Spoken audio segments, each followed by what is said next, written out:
Hello, everyone. Welcome back to another episode of Rapid Subconscious Reprogramming Community. Today, I want to talk about this specific topic of why is it that so many reprogramming techniques out there are not working.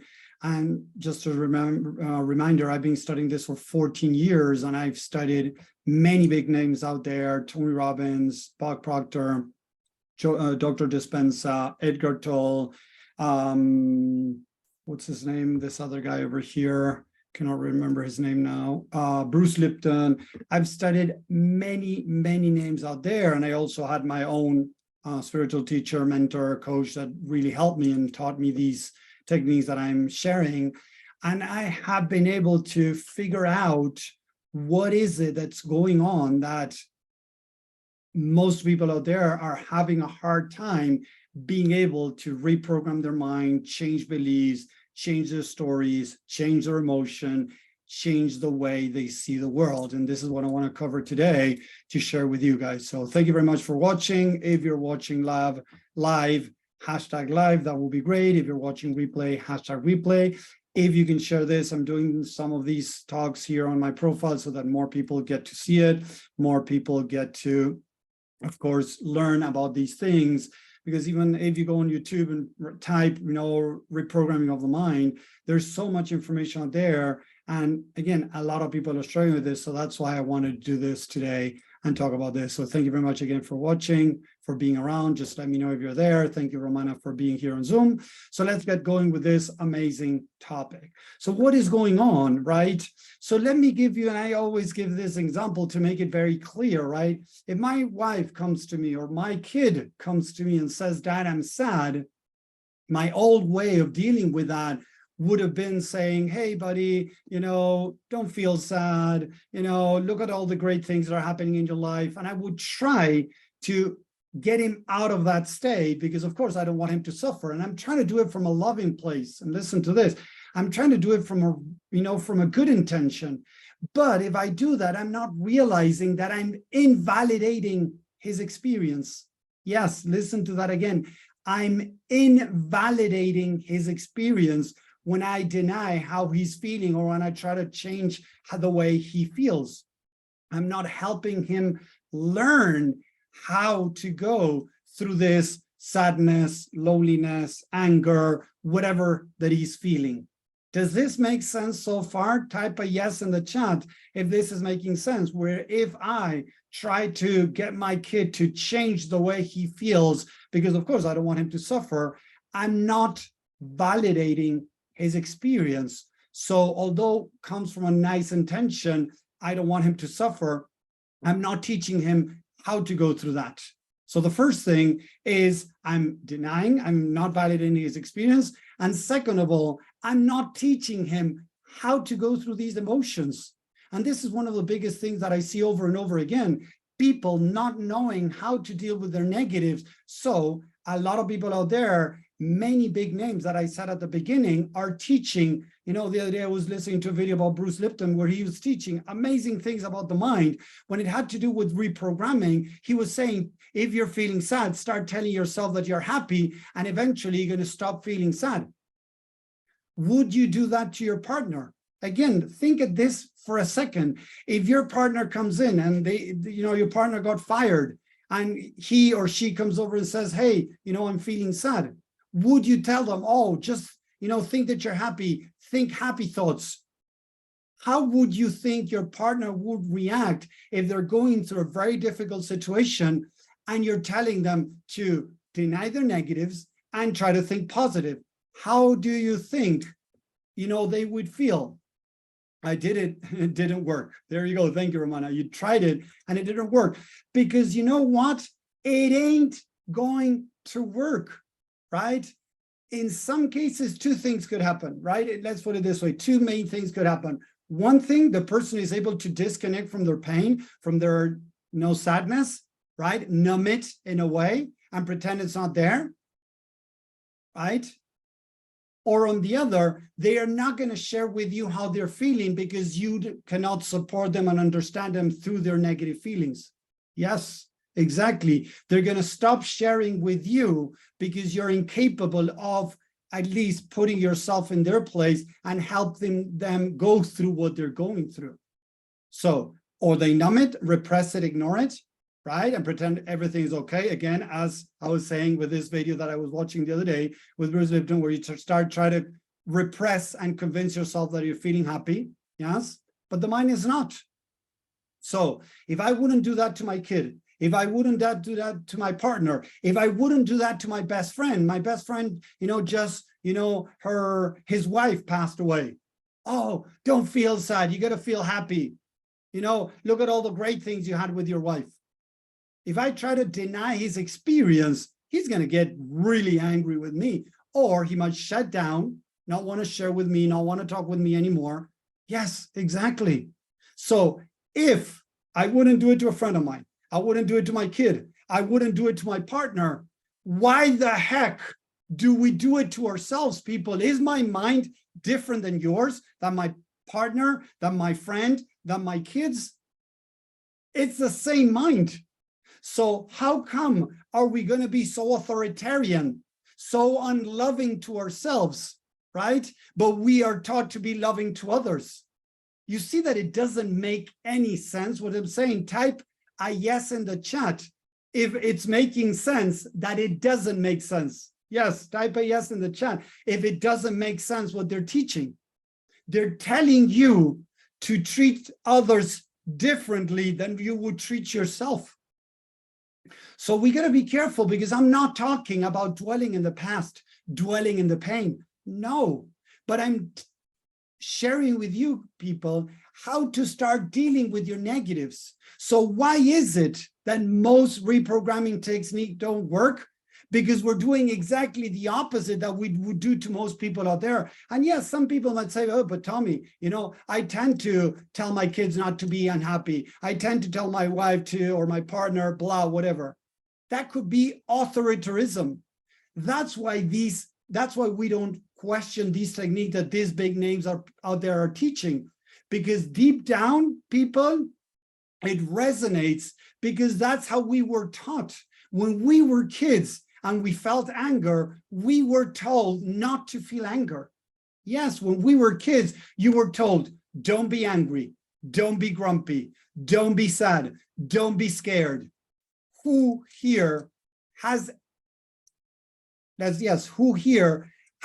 sometimes heard these type of statements? Don't be angry. Type a yes in the chat if you have been told, don't be angry, don't be sad, don't be grumpy, don't be this, don't be mad, don't be sad, don't be mean. Who here has ever experienced those type of things? So we are used to listen to these things that are told to ourselves, mainly by our parents at school, our grandparents. So we started being authoritarian to ourselves. So that's why it resonates so much when all these big names are telling you to tell yourself not to feel angry, but to feel happy, to feel joy, to feel grateful, to feel forgiveness. You're forcing yourself to feel something that deep down you're not feeling at this moment. So instead of repressing it, we need to understand it. If somebody comes to you, the most loving thing to do, if somebody says, oh, Tommy, I'm sad. Hey, why are you sad? What's going on? I would try to help that person understand. I would try to understand why that person is sad. Maybe that person knows, maybe I don't. Or maybe that person really doesn't know why they're feeling the way they're feeling. So the idea is to help people deal correctly with their negatives, not repress them, not ignore them, not shove them down deeper into their mind because they're not willing to face them. Most people are teaching the wrong way how to deal with your negative emotions. So the first thing to do is to love and embrace the part of you that is feeling sad, the part of you that is feeling shame, the part of you that is feeling anger. Whatever it is, the emotion, we need to first love and accept the part of us that is feeling that. I like what Jordan Peterson teaches, that it's like we have another personality, how we need to talk with that personality. Dr. Gabor Mate teaches the same thing, that we got to go with compassion inquiry into the mind. We need to first love and accept what is.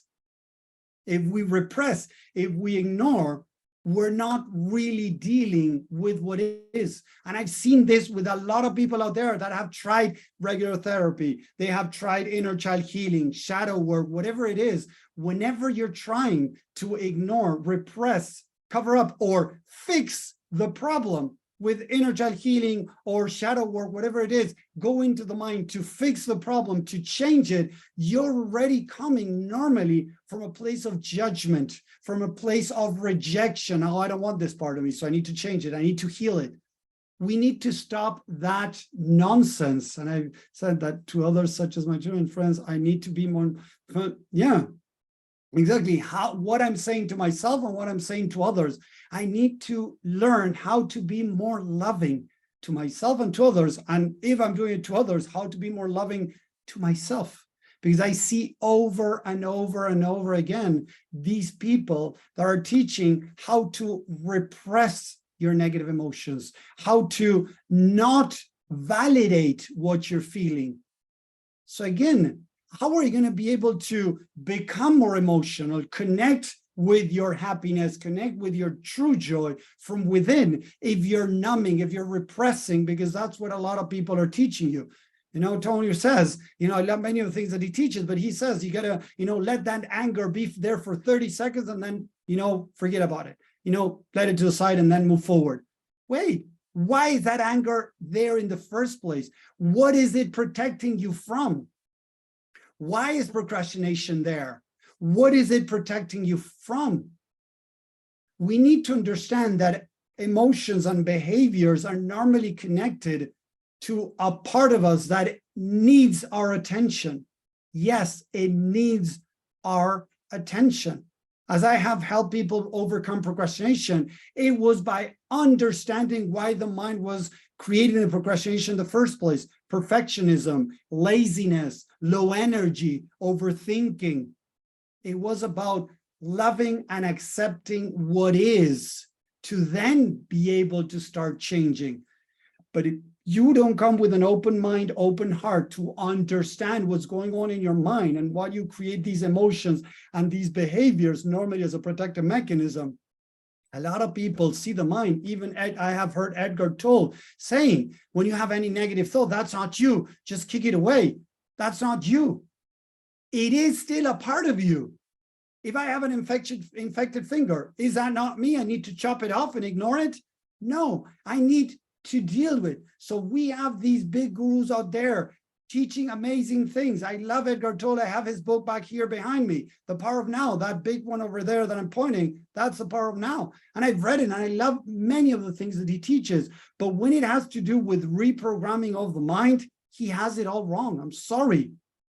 Whenever you're forcing yourself to change the way you think, even by repetition, you need to understand that the mind has proof to believe what it does. Oh, I'm not good enough. It has proof. When you were a little kid, something happened and it created that belief out of a situation that happened. It is partial truth, but it has some truth in it. So the mind, when you say, oh, Tommy, you're good enough, you're good enough, you're good enough, the mind is going to go back and say, wait. What happened in the past? I have proof here, and here that I'm not good enough. So that's not the correct way to start reprogramming the mind. If we continue going down that road, unfortunately, the mind is not going to be reprogrammed. It's going to be repressed, not reprogrammed. We're not going to learn how to deal with our negative emotions. So if we are treating others in a more loving, supporting, compassionate way to help them go through their struggles, why should you treat yourself in a different way, guys? Think about that, please. Take a minute to think about that. If you're being authoritarian with your kids, with your partner, to try to help them change, even from a good intention, normally their mind is going to close up. If you judge a kid, if they're doing something wrong, you judge them, do you think that they're going to be more open or more closed to understanding, to learning? Think that again. Do you think a person is going to be more open-minded or closed-minded if they feel judged, rejected over something that they're doing? Are they going to be open to learning? The answer normally is no for most people. They're not open to learning. They're not open to changing. A kid might change out of fear, but that is not love. So then no wonders why people have so much troubles going to the gym, taking care of themselves, eating healthier, and they blame, the diet, they blame their coach or whatever. It's because it's their mindset. They need to deal with their mindset, not just with learning a new diet, practicing a new diet, practicing, fasting, intermittent fasting, or going more to the gym or whatever. It has to do with how they're treating themselves. How can we learn how to treat ourselves more loving? Think about that, people, because again, I want to prove to you that most of the techniques out there with these big names that are shoving into the social media, how to reprogram the mind, sorry, but they're not the best option. They have worked because we have lived generation past generation in this authoritarian way of pushing ourselves to do stuff, kicking ourselves in the butt, convincing ourselves through, repetition of something. But things are changing. The new generations are questioning a lot more than what we and older generations used to do. Before, for us, an older generation was, you do it like this because I say so. So you went on and did it like that. New generations, kids are now coming with a much more open mind, as in, why? Why should I do it like this? What if I do it in a different way? This is so important. We got to stop this nonsense of authoritarianism because it's not working for most people. We got to be more loving. A lot of these big names talk about self-love. If you're forcing yourself to stop feeling in a way, that's not self-love. Self-love is, okay, I feel sad. I have valid reasons that I might not be aware of. I have valid reasons to feel this way. Let's explore into the mind why I feel this way. Try to understand why you're feeling the way you're feeling, because again, there are valid reasons.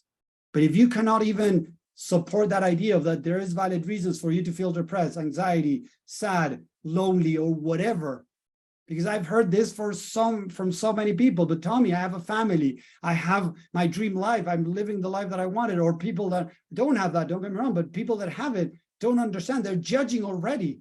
And the people that don't have it, they're judging that they would like to be further ahead.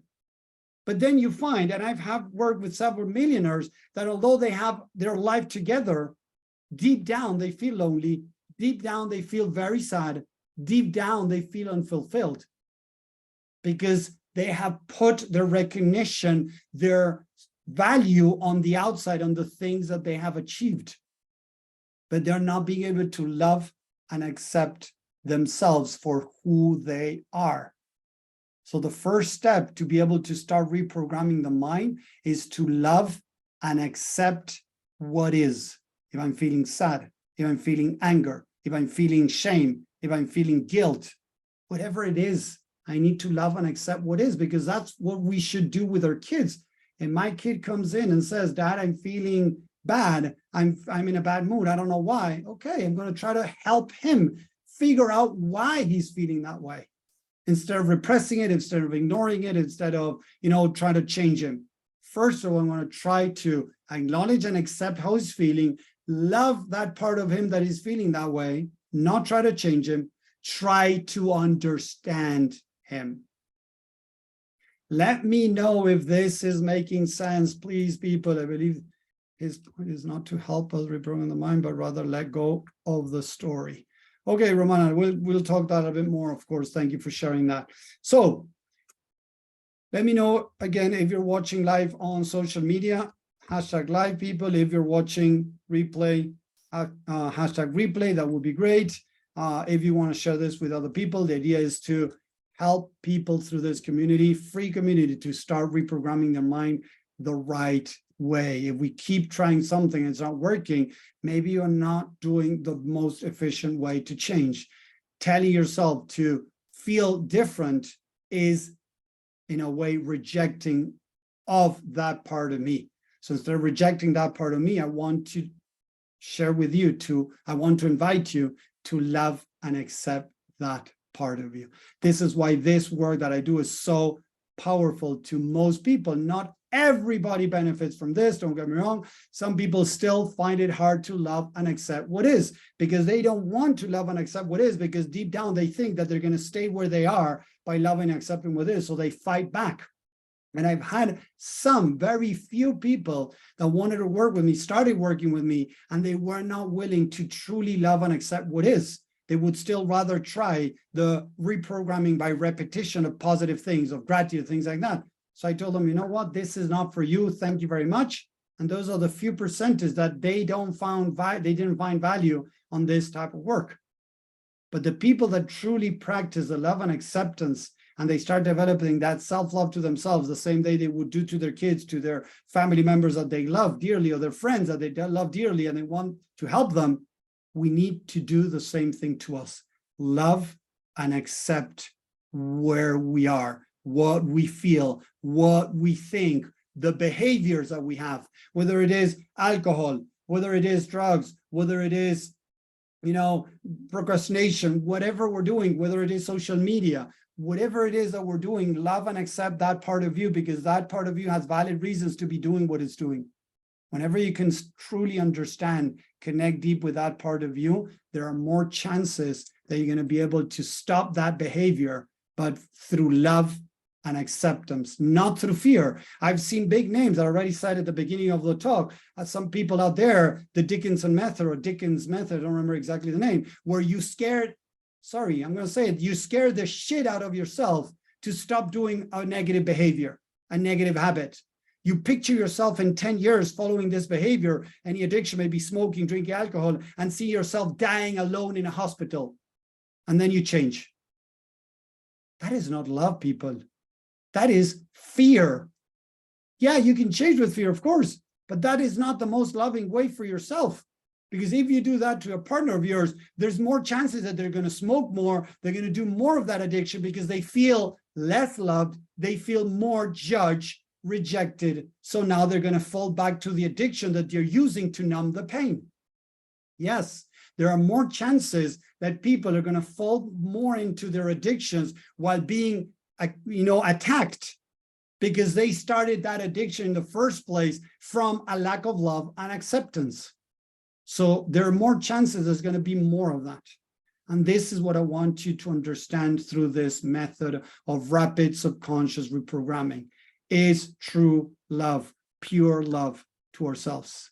So I hope that makes sense. I hope you're liking this. Let me know in the chat on social media what you think about this. If you have any objections, please let me know. Any questions, let me know. I'm here to help. I want to stop this nonsense out there of pushing ourselves to change, of denying our negative emotions, or trying to repeat positive, toxic positivity to change something.